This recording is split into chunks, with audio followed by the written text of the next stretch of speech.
উপেক্ষা। এক গ্রামে একজন দরিদ্র কৃষক বাস করতেন। তার বাড়িতে কিছু ইঁদুর তার মূল্যবান শস্য খেয়ে ফেলত। ইঁদুরের উপদ্রবে অতিষ্ঠ হয়ে কৃষক একটি বুদ্ধি বের করলেন। তিনি একটি ইঁদুর ধরার ফাঁদ তৈরি করে রান্নাঘরে রাখলেন। রাতে যখন ইঁদুরটি ফাঁদটি দেখল, সে ভয় পেয়ে গেল এবং দৌড়ে গিয়ে মুরগিকে বলল, রান্নাঘরে একটি নতুন ফাঁদ পাতা হয়েছে। মুরগি হেসে উত্তর দিল, আরে বাবা, এ তো তোমার সমস্যা, এ দিয়ে আমার কি হবে? ফাঁদ তো তোমাকে ধরবে, আমাকে তো নয়। ইঁদুরটি এরপর ছাগলের কাছে গিয়ে ফাঁদের কথা জানালো। ছাগলটি গুরুত্ব না দিয়ে বলল, আমিও দুঃখিত, কিন্তু একটা ইঁদুরের ফাঁদে ছাগলের কি আসে যায়? হতাশ ইঁদুরটি অবশেষে গরুর কাছে গেল।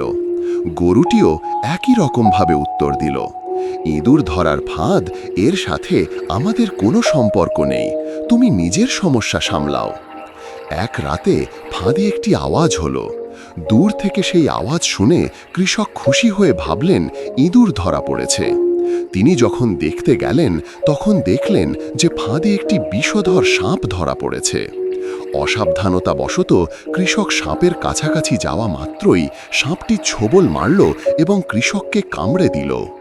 কৃষকের অবস্থা খারাপ হতে থাকলে গ্রামের ডাক্তার এলেন।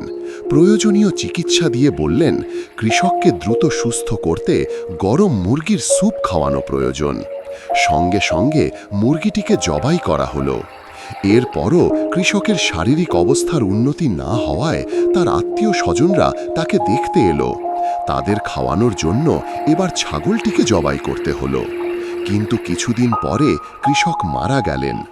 তার কুলখানির জন্য বিশাল ভোজের আয়োজন করা হলো এবং গ্রামের সব মানুষকে খাওয়ানোর জন্য গরুটিকেও জবাই করা হলো।